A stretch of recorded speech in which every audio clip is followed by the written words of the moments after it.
Hey, this is Rob Anspach, and welcome back to another edition of E-Heroes for those keeping count. This is episode 274, and we're going to talk about wellness insights. And I brought on Dr. Matt Chalmers, and this is going to be awesome because he works a lot with vets, PTSD, and type 2 diabetics, and so we're going to talk about nutrition. We're going to talk about all kinds of great stuff that I know you entrepreneurs need right now, especially dealing with COVID the last couple of years. You just need to get off that desk and do something. So, welcome, Matt, and thanks for being here.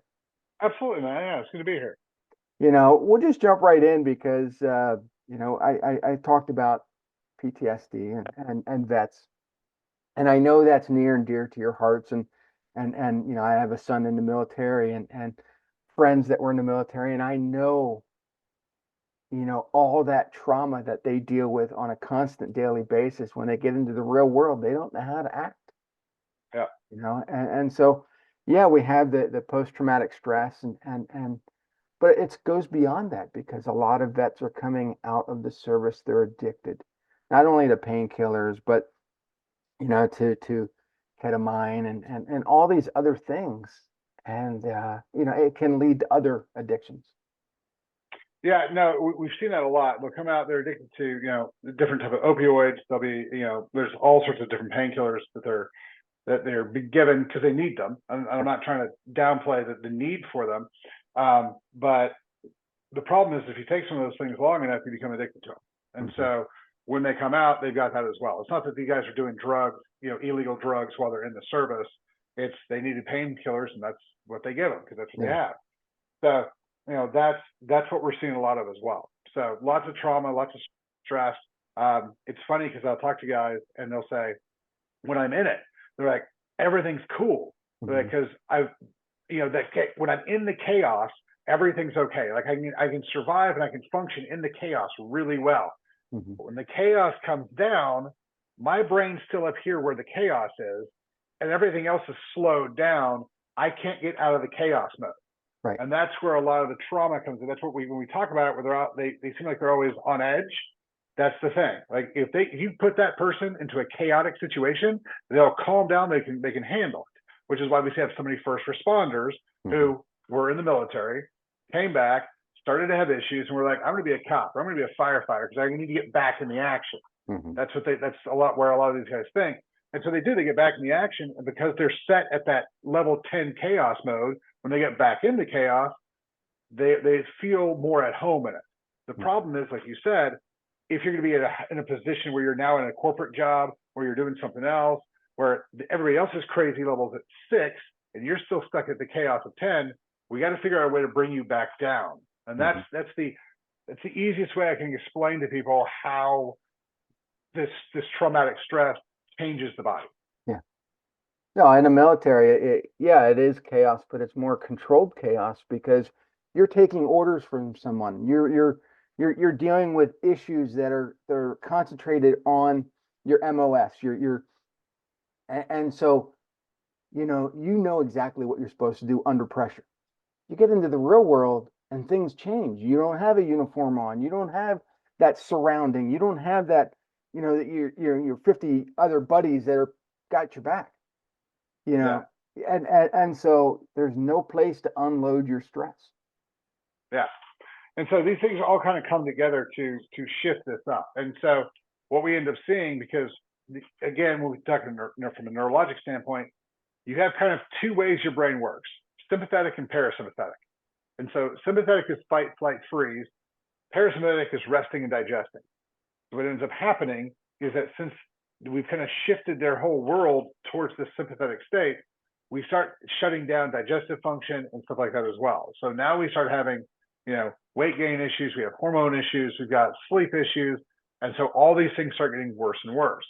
And so that's where like a lot of these guys who come through, like the last guy who came through, Matt Venma, we've got that, the podcast I did with him up.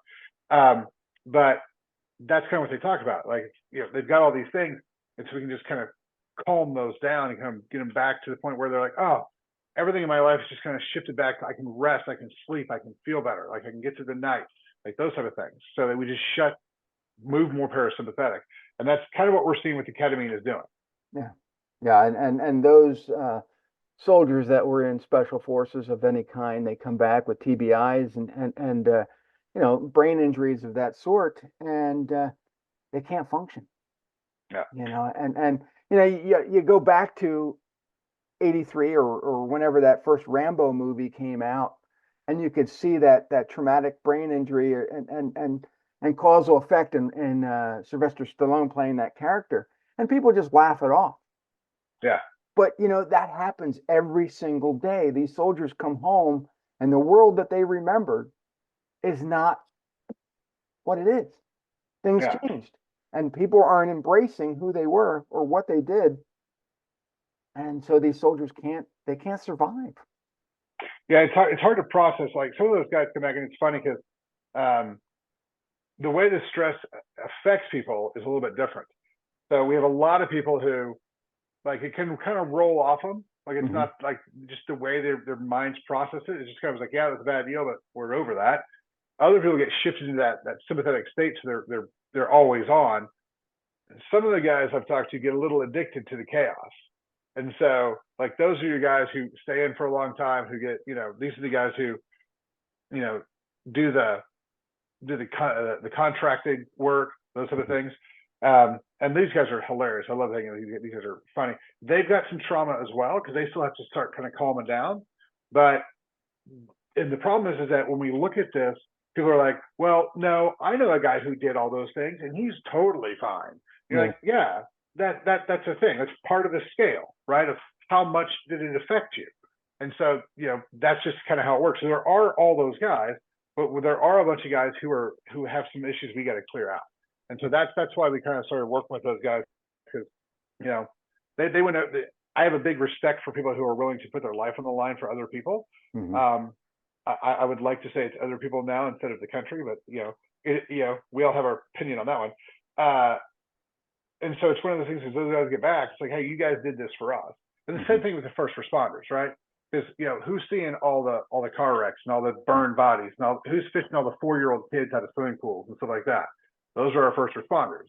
Yeah. And so that's why we started adding those guys in, because anyone who puts themselves between me and the trauma, I think we should help out. Yeah. So, and for those that are listening, post-traumatic stress, it doesn't just affect soldiers, it affects everyone. Every job out there has some type of stress. And I think it's a matter of learning how to not just cope, but, kind of alter your mindset so that you're focused on healing. Well, and that's one of those things, because when we talk about it, people go, okay, so it's just this level of stress. So here's the thing. So the stress that the first responders and the combat vets and those guys are seeing is more kind of a flash fry, right? You can put something in 1,000-degree oil for 5 seconds and it's fried, or you can put it in a smoker for 12 hours and it cooks that way. A lot of our entrepreneurs, a lot of our housewives, a lot of the people who are just normal people, this is like 95% of the population. If you're like, that's not me, it's you. What ends up happening is we have these constant gnawing pressures. Like, I've got a bill coming up, I've got this thing coming up, I've got, I've got to deal with these 5 pissed off clients again today. The AC broke, like this constant, like, ding, ding, ding, ding. It wears on your mind. And so it's the same type of thing. Because I've had a lot of guys, best example, I had a guy come in, we're working on his back, and he did ketamine for his back. And I said, well, I'm sorry the ketamine, obviously he's working with me, so it didn't help his back. And I go, well, I'm sorry the ketamine didn't help you. And he's laying on the table and he rolls over and looks at it and he was like, oh, I didn't say it didn't help me. He goes, my mind is clearer than it has ever been. He was like, I feel amazing. He was like, I'm going to do it every quarter just so my mind stays as clean and clear as it is. He was like, I'm so calm and relaxed and focused on everything. He's like, it's amazing. And so what we're seeing is a lot of these guys who have this really high ADD and they're a little antsy. It's that type of psychological trauma. And so what we're hoping is that when we roll these guys through our program, we'll calm some of that ADD down. And we'll kind of bring everything kind of back to where it's a little bit more focused. And that's more or less what we've been seeing on the on the other side. So the vets and the first responders we deal with through the charity. The other side we're doing is for profit, but we do a lot of this type of thing, working on this part of the mind, because what I've done so much gut work that what you find out is that you can't get the gut to function right if the mind is in a really high sympathetic state. High stress shuts off the gut, which is why we see ulcers, why we see all the bad gut stuff in people who have stress. Yeah. Well, for me, it's always been about, intake of water, hydration. Sometimes I just forget. I get caught up in the day. I'm doing a lot of work, and I'm like, oh, then I get a migraine because I didn't get enough, moisture or hydration that day. And so, and I'm sure there's a lot of entrepreneurs out there that are in the same boat. They forget their hydration, they forget their nutrition, they forget their working out, and And it's funny because I was on a different podcast, and somebody asked me a question. This is before we were getting into it, and he asked me a question about what Dana White said about when Dana White started using Gary Brexa. One of the things he said no one should go see a medical doctor for your general health. And he's like, surgeons are different, the specialists are different. He's like, you shouldn't go to your primary care for your general health information. And they asked me what I thought about that, and that's kind of accurate, because medical doctors are not taught anything about nutrition or supplementation or exercise. All the things we know are critical to keeping us healthy, right? So I'm not saying they're bad people or anything else. They have a phenomenal role they fill, and they're fantastic at what they do. But if you want to learn about what you should eat and how you should run your body, they're not the guys who are educated in that. So that was his point, and that's more or less true. When I talk to people, and they got there, well, my doctor said I needed this hormone thing, and I'm like, because we see it all the time. Or basically the way they treat diabetes. Diabetes is actually very easy to fix, but you have to understand the chemistry of how the body works. And so we fix it all the time. It's funny because I was working on a Lyme's patient not too long ago, and she's diabetic, and she was asking me how long it was going to take. And I was like, well, I have to fix your diabetes first. So we're going to do that. And I said, and with everything else, I was like, that'll take us about a month. And I said, so when your diabetes is fixed, we can do everything else. And she was like, hold on, you can fix my diabetes in a month? Like, I've been diabetic for 20 years. And I was like, yeah, I know, you're fine. We'll fix it. Because it's not that hard. As long as you're producing any insulin, you can fix it. So, that's one of those things that these people don't know. Like when people get their blood pulled and their doctor tells them, well, your cholesterol is XYZ. The idea that cholesterol is actually tied to heart attacks and strokes is very, very, very, very flimsy evidence.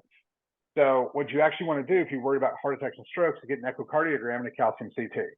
The echocardiogram is a video of your heart moving. Calcium CT is any plaquing in your arteries. So when we start walking through this stuff, it's like the machine, we understand how the machine works. And so we just go back through and go, where can it break? It can break at these points. You're most likely to have broken at these points. Let's look. And once we find out if you did or not, then we can fix those things and move on. So it's one of those things that when we're looking at actually bringing the whole body together, it's one of those things that, it's not really, unless you want drugs for something, it's not really the place to go. Yeah. Yeah. And the thing is, sometimes stress affects all those systems, in our body.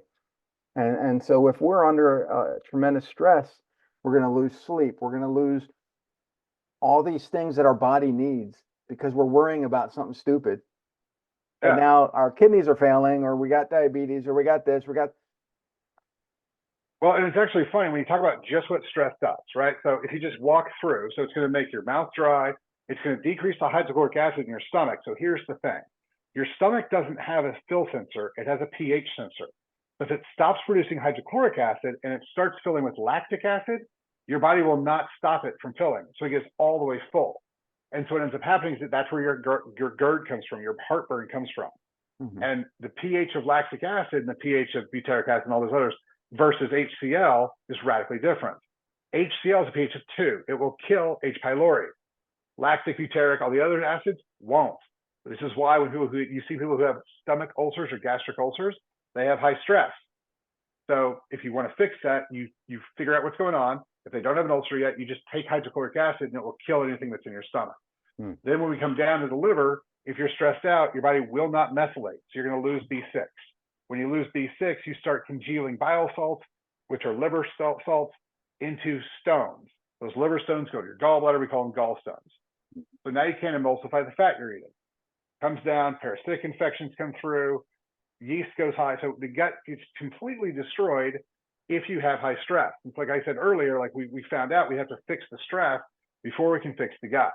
And so, and everybody I know has some type of stress.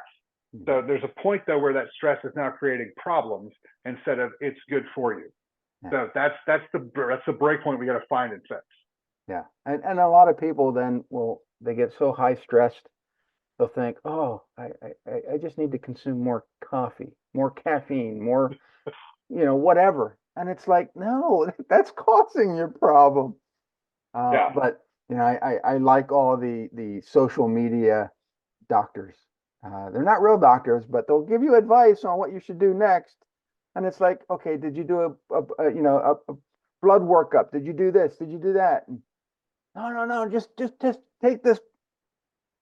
Yeah. And I've been finding, because of me researching a lot for my clients, I do I've been getting served all these stupid ads for the next, shiny object that we can consume that make us healthy. And what I've been finding is, and I've been reading the comments, they're putting coconut, water or oil or anything coconut in these things. Well, more and more people now are becoming allergic to coconut. So it's like the so-called health food is not any safer than the garbage that you were eating before. Well, so there's a lot of actual foods that people have sensitivities to. There's a giant food sensitivity issue causing all kinds of problems. And you can fix that. That's not very hard to fix. We use electromagnetic frequencies to fix it all the time. But that is an actual pretty big problem. When we talk about, the things that people are lacking, when we say, well, I'll just drink more coffee. It's, well, all right. But if you're going to let your body degrade, I always tell them, check for sleep apnea, get a hormone test, see where your testosterone levels are at. Because if you're high stress, you're going to have low test. That's just where it is. And then kind of start putting those things back together. That'll get your sleep back. That'll get your regeneration back. And so your energy is going to come up from that. So there's lots of things where I always tell people, it's chemistry over whatever, right? So like when we talk about weight loss, I always tell people it's chemistry over calories, because everybody is on a scale, right? And the way I explain this is, everybody knows a guy who is whiter than me and a guy who is darker than me. And the reason for that is melanin. And so if someone has more melanin, they're darker. They have less melanin, they're lighter. And we can manipulate this. Like, so I've changed my melanin count so I don't burn anymore. And so you can manipulate that scale. So fat has its own scale. Hormones have, like, all these things have its own scale. And when you go through, you're like, oh, we can just move these things around and be good. But stress is the one we've really got to focus on, because stress is the one who's going to affect every other thing on the list. Well, let's talk about hormone therapy, not therapy itself, but hormones, because I know, I'm 50, I'll be 55 this year. And my wife's complaining about her weight gain, as are a lot of people her age. And she's like, oh, Rob, you just lost all this weight. And all you have to do is stop drinking Coke or drinking coffee. And all of a sudden your pounds are, and she's gaining weight. And she's tried exercise. She's tried this, she's tried that. And a lot of women at that age can't lose weight, or they're gaining weight.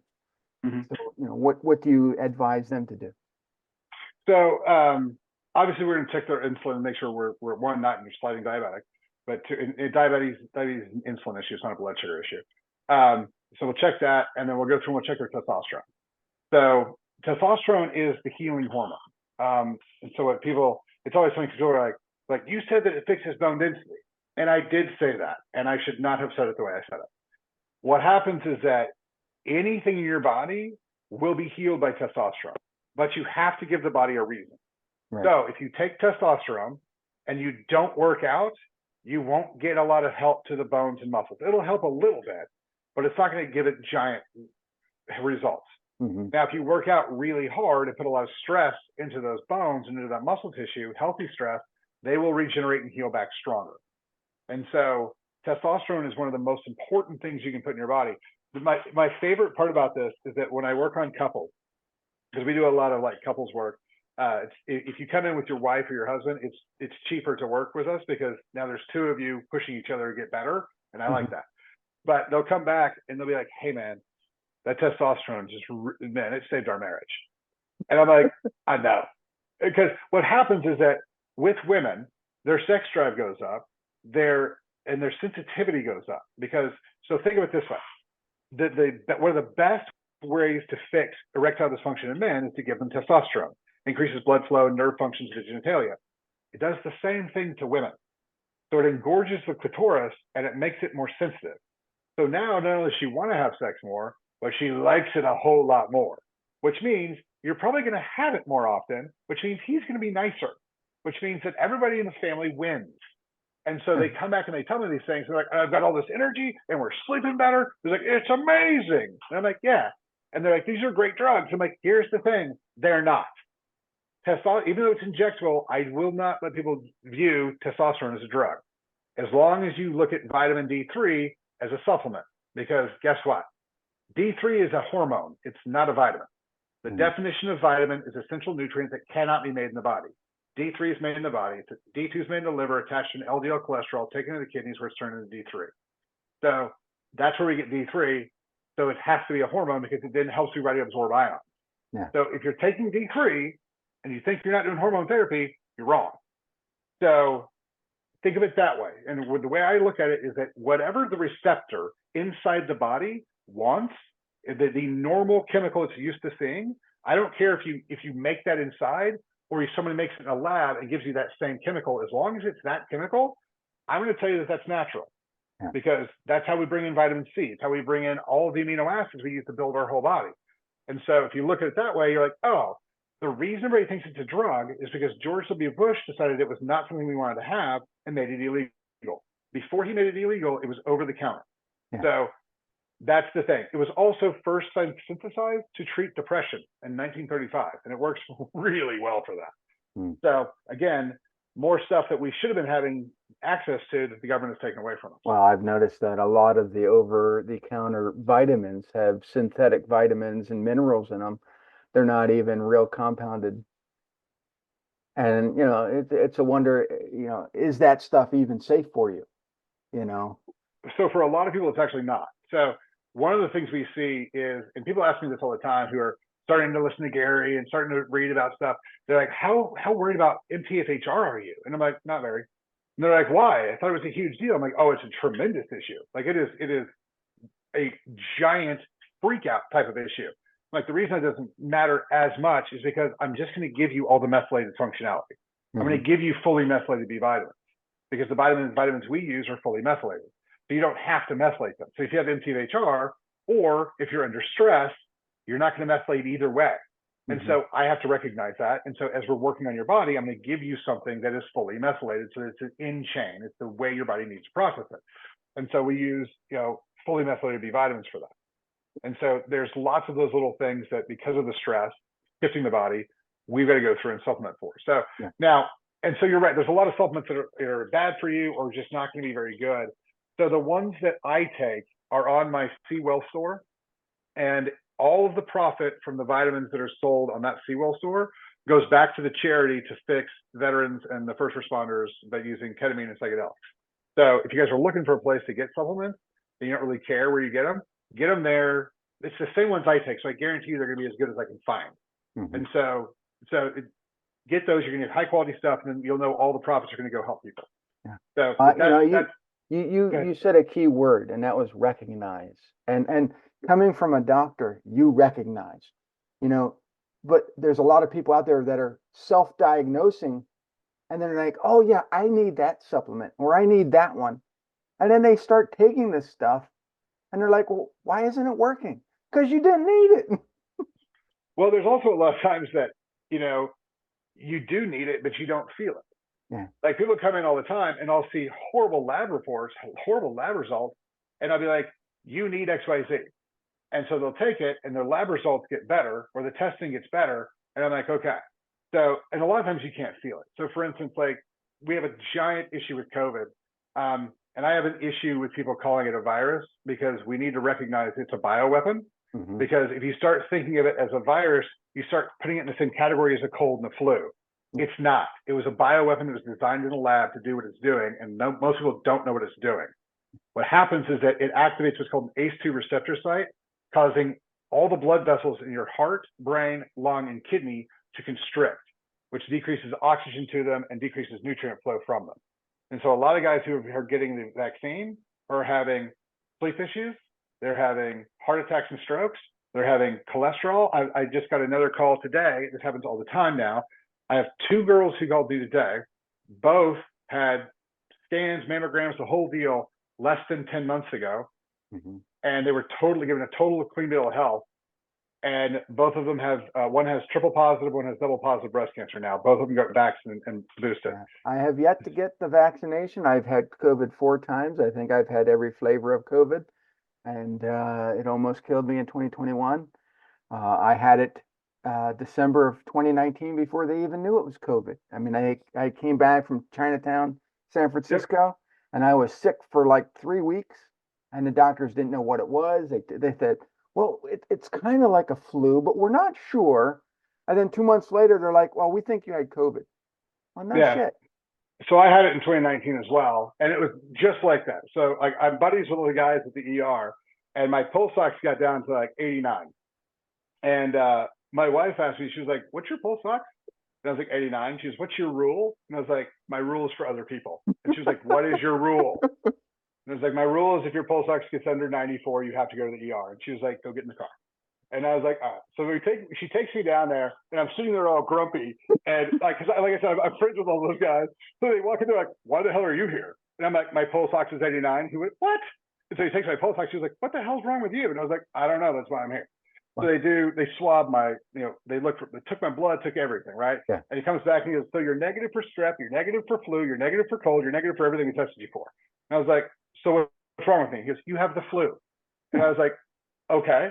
He was like, what else could it be? And I was like, I don't know. So same type of thing. So here's the thing.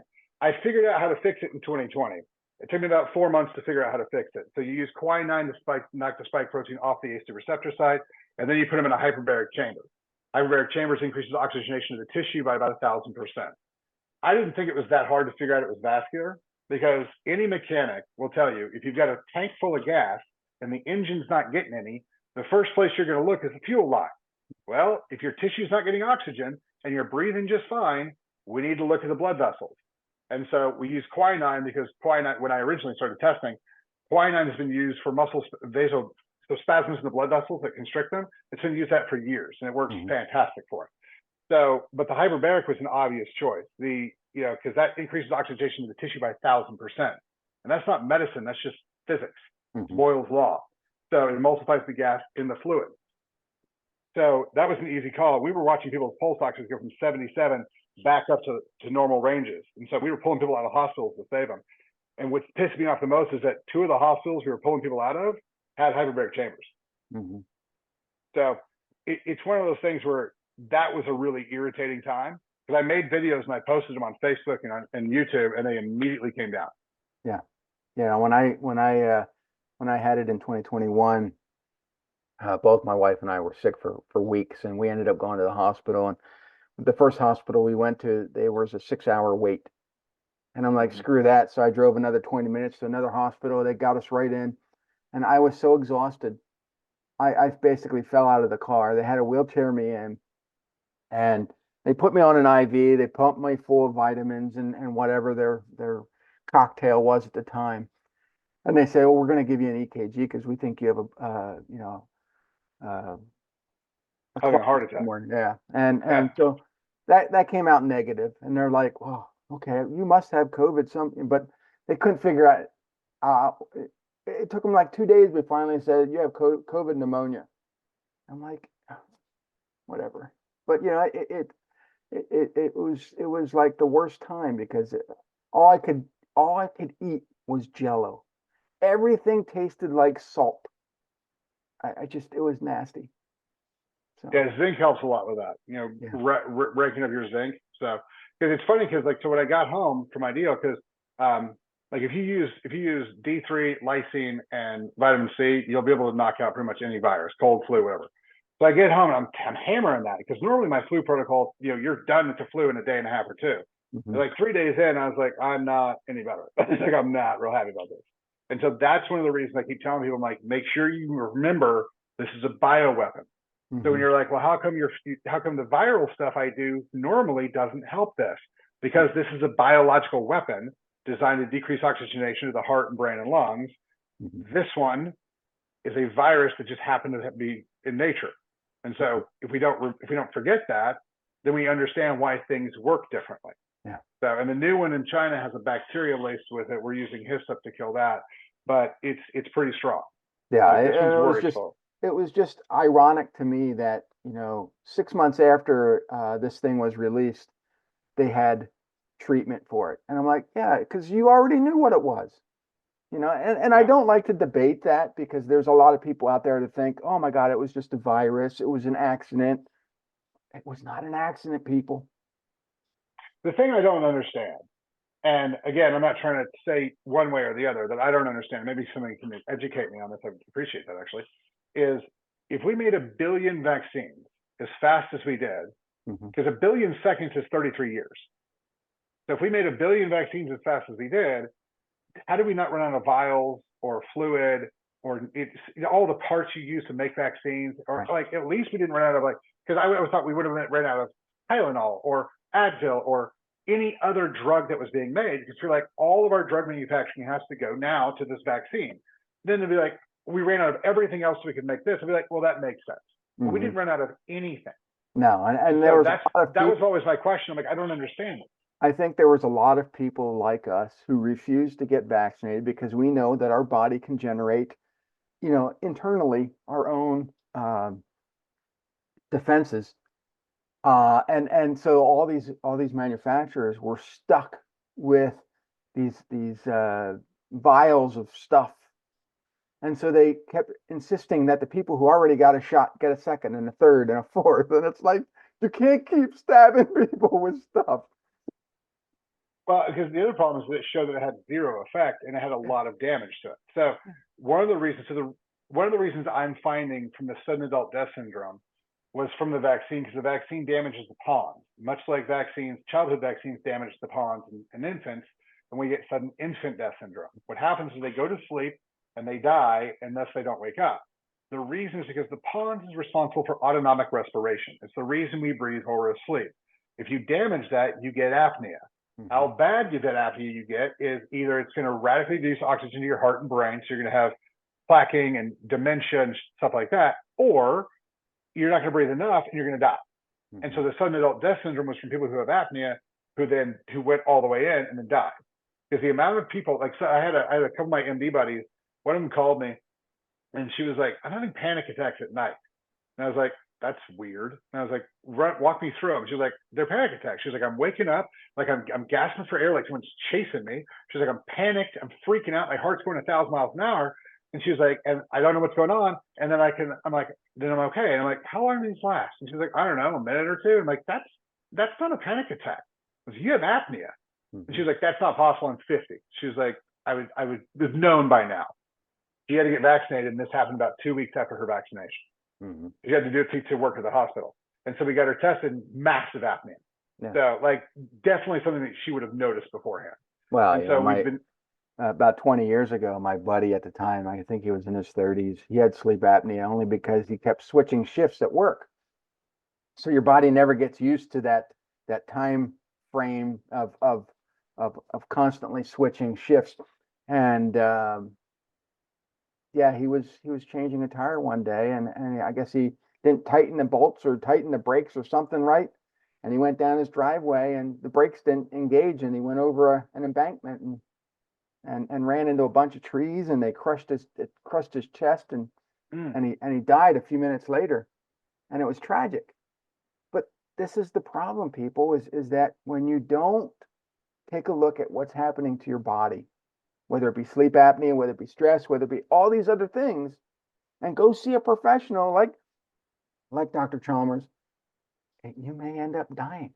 And some of you need to stay around longer. It's funny. Drewby asked me a question the other day. He goes, "What's your craziest story?" So I was going to do executive physicals for this whole C-suite of people, and I told him how much it cost and everything was going to be in the echocardiograms, the calcium T, the whole deal. And the CFO came back and was like, "No, it's too expensive." Mm-hmm. And then 6 months later, they called me back and they're like, "We want you to come out and do all these things." I was like, "I thought your CFO told us it was too expensive." He was like, "Yeah, he said that." And he had a heart attack about 3 weeks later. And I was like, "Oh shit, okay." And so they're like, "We want you to come back out and run it through," because his doctor before he had a heart attack told him he was fine. Mm-hmm. And my question to him was, "What's his echocardiogram? What's his calcium TT look like?" I'm like, "Well, he didn't do that. He just pulled cholesterol." Well, UCLA just did a giant study that said that 75 to 80% of people they did in their study who had heart attacks and strokes had good or normal cholesterol levels, because cholesterol levels aren't what we need to look at. Reactive oxidative stress levels are what we actually need to look at. So those kind of some of that stuff. But no, it's you're right. Like, these guys have all this stress. They're not eating right, and it's funny because we're like, "Well, I like cookies." They changed the chemistry of the cookie. Like, when I work with people, they have, like, I ate more desserts in the past year and a half than I've ever eaten in my life. But that's because you just change the chemistry of what you're eating in your body, because that's how your body absorbs things and utilizes hormones, and you're fine. Mm-hmm. So that's the thing. So we got to change our chemistry and start moving around a little bit, and it doesn't take much, and you're in a much better spot. Yeah, I noticed though that we've been eating a lot of gluten-free stuff, and it tastes awful. And I don't know if it's better for me or not. It is. So, but my body does not like it. My stomach is ready to punch me in the face every time I eat some of this stuff. And I'm like, okay, is there something wrong here? Because it's supposed to be better. Well, you can easily have a food sensitivity. We see that all the time. But the reason it's not gluten. Gluten's actually fine. Maybe 5% of the population of the earth has an issue with gluten. What happens is that we spray all of our wheat with glyphosate. It's Roundup. And the reason is because if you have this giant field and you have a little bit of green in the center and you harvest it all at once, that green can rot out a lot of the other stuff. So they spray Roundup on all of it and it kills everything. Roundup's toxic. The glyphosate that's in it is horribly destructive to our gut. That's why people who have celiac issues can go to Europe, where they banned glyphosate 25 years ago, and they can eat all the bread and pasta and stuff they want. Yeah. So it's not the gluten, it's the glyphosate. So you have to eat gluten-free to get away from the glyphosate.